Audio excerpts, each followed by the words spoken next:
If you own a late 60s through 1979 Ford pickup truck and you're looking to have a better cooling system, including an aluminum radiator for your pickup, then stay tuned for this episode of Dentside Depot, because we're going to upgrade our big block 460 from a factory radiator to a really awesome cold case radiator. And yes, I'm from Philly, and that's the correct way to say radiator, just in case you were wondering. Hey, I actually visited Cold Case the other day because they only live a few miles down the road from my house. I was able to get there in about 30 minutes, and I toured their facility.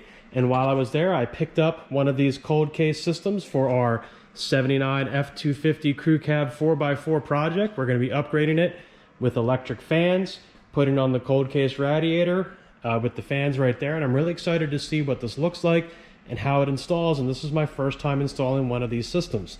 So I already have the fan shroud out of the case, which is nice because, as you know, finding the original plastic ones is definitely hard to do, and they're usually cracked and everything else. And we have our fans right here.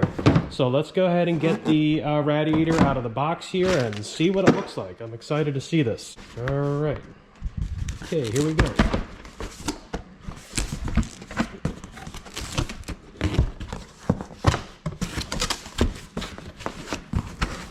Obviously very nicely packed.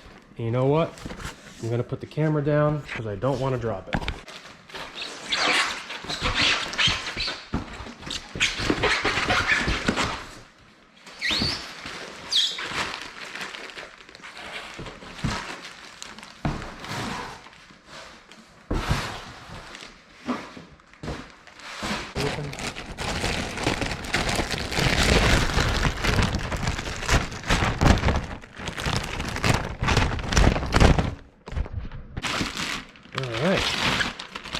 There we go, and that is a really nice looking piece that they have here.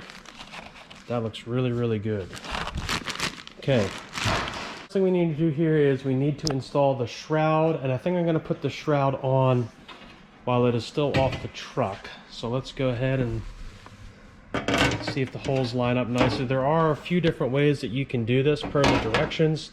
The way I want to do it is I want to bolt it down in case I need to remove it for whatever reason, and it looks like that's going to work perfectly. What I'm going to do this here is I'm just going to use bolts and nuts, and I just drilled it out a little bit so I can get a slightly bigger piece of hardware in there, a 1/4 inch. So there you go, 1/4 inch by I think 3/4 bolt, and then I'm just using a lock washer on the bottom. And that way, if for any reason I need to take my shroud off, I'm not dealing with rivets, and I feel more secure than just threaded bolts. So there we go, that's in. All right, so now we can, we're already at the point where we're ready to put this in. So again, we have our 460 here, and this is going to give us the cooling that we need along with the fans. So let's go ahead and pop this bad boy in. I'm excited to see what it looks like. Okay, and I want to be careful not to scratch anything here.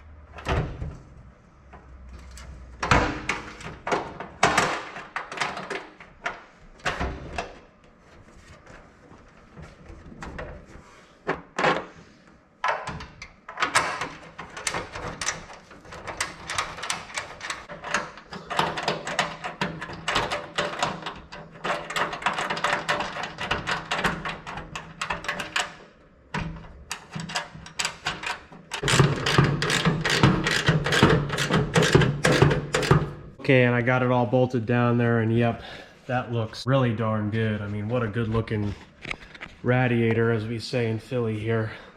Looks really, really good.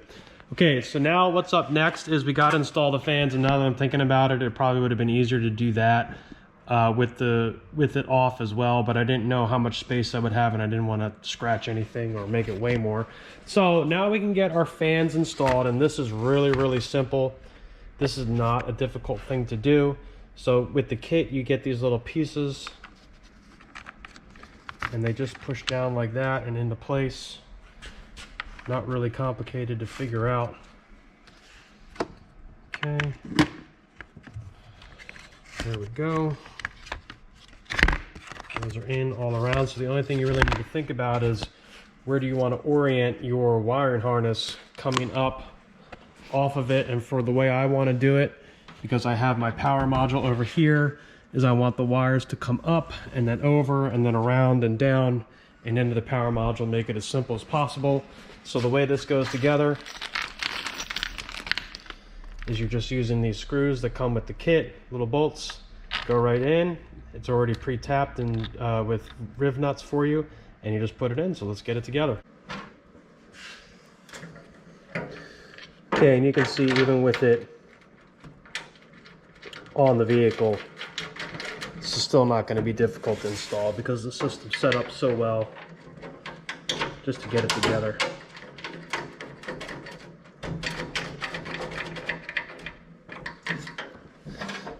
And it's so great having a system that's already all prepped and ready for your truck. You don't have to mess around with setting things up and figuring out what's the right size. It's all just bolting together. Which I can tell you, after having worked on this truck for the last 5 months, the last thing I wanted to do is mess around with finishing touches like this. Parts that should be easy to put together are being easy to put together, and that's not the case if you just order random stuff from whoever off the internet. It's not necessarily going to bolt together that well. So what I'm going to do is I'm going to get the other fan on, and then we're going to talk about wiring, which is typically the part that people hate the most. Okay, the fans look really good, simple to put on even with it in the truck already. Next part, we need to talk about wiring, and there's definitely a couple different ways that you can do this. Now, included with the kit, if you buy the whole kit from Cold Case, is you are going to get this wiring harness, and it's exactly what you would expect. It contains a relay with all of the plugs that you need to hook it up. Now, here's the thing. These fans pull a lot of amps, and you can't just connect them to your battery and put a switch on it and say that you're good to go. That's not going to work. So with that being said, you need to have some sort of a relay system in your particular vehicle. Now, for me, I'm already doing an EFI swap, and it has a centrally located relay within my power distribution module, so I don't need this part of the kit. But if you're going to install that, all you need to do is just follow the directions that come in the kit from Cold Case, and it's really not a big deal to hook all that up. So I'm going to tuck this away for right now because I'm not going to use it for this particular setup. What I am going to use for this particular setup is just going to be these two pieces that come in the kit. Take these and use the plugs. So it'll plug right into the fan right here like so, and then I'm going to route it through here, and it's going to connect to my power distribution module, and I'm just going to extend the wires to the appropriate length and then have the connectors on the bottom. Okay, so I got the wiring done and just roughed in, and you can see what I did here is I just brought the harnesses up, and I did a few self-tappers with little retainers there to bring it up and then get it into place. And then I made my extension to the harness and brought it over to my power distribution module, which automatically activates the fan when the temperature requires them to come on. So I'm gonna finish wrapping this up later. I like to do the whole wiring harness once the whole truck is assembled. So I'm just gonna leave this off to the side for now. One other thing is I put the little cap on there, and that looks really cool. That's a really nice finishing touch. That they include that there with the kit. So the next thing is you need to make a decision on, do you want your overflow to just come down and go down the side of the core and just bleed off to the ground, or do you want to add an overflow bottle? And for me, I like to have an overflow bottle. So what I do is I just grab this little universal one from Dorman. It works really well for me, and I actually use a factory part off of the truck.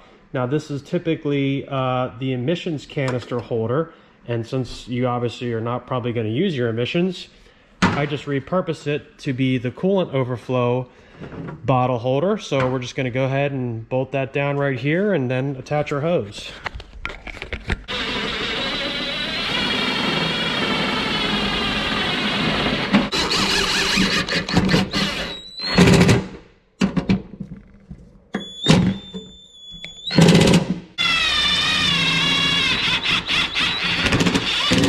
And really, for just a few bucks, this is a nice little extra feature to have. I mean, why not? $20 or whatever it is. Now you got an overflow. To complete our install here is I need to get the hoses on, and I'm not sure if this housing is going to work. I might have to go back to the factory one. So let's get the hoses out here and see what we got. And I've been rolling on this thing to try and get it done today so I can get this video up and posted tomorrow, and it is done. And yep, everything fits in absolutely perfect. So what I did on the top was I went back to the factory thermostat housing, and that put the factory hose in the perfect spot. Of course, 2-wheel drive 460 hoses, but they fit right into the 4-wheel drives perfect. You might have to cut a little bit, but besides that, they fit in fine. The product looks absolutely perfect. Got my overflow bottle set up, and that looks really good, and the fans wired in really easy. I'll bring you underneath here to take a look, and it definitely looks really good through the grill. I wanted to get the grill on so I could see what that looks like. Perfect hang down in the front and perfect alignment inside of the frame. So now let's look up underneath.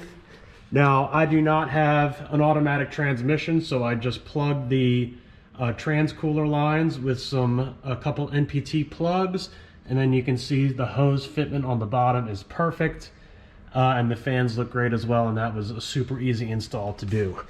So with that being said, this product went together really well. I'm super happy with how everything looks and how everything went together. It fit perfectly on the factory core support, so that was outstanding. Now, one other thing, if you use the code Dentside Depot, you will get free shipping on your orders, and you'll also be helping me out, so I would really appreciate it. Again, promo code Dentside Depot on Cold Case's website.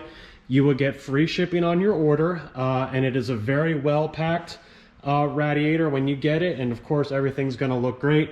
So with that being said, special thanks to Cold Case, a great product for 73 through 79 Ford trucks, and they fit the 60s trucks too, the bump sides. So thank you for watching this video. Remember to like and subscribe, and keep restoring those classic trucks.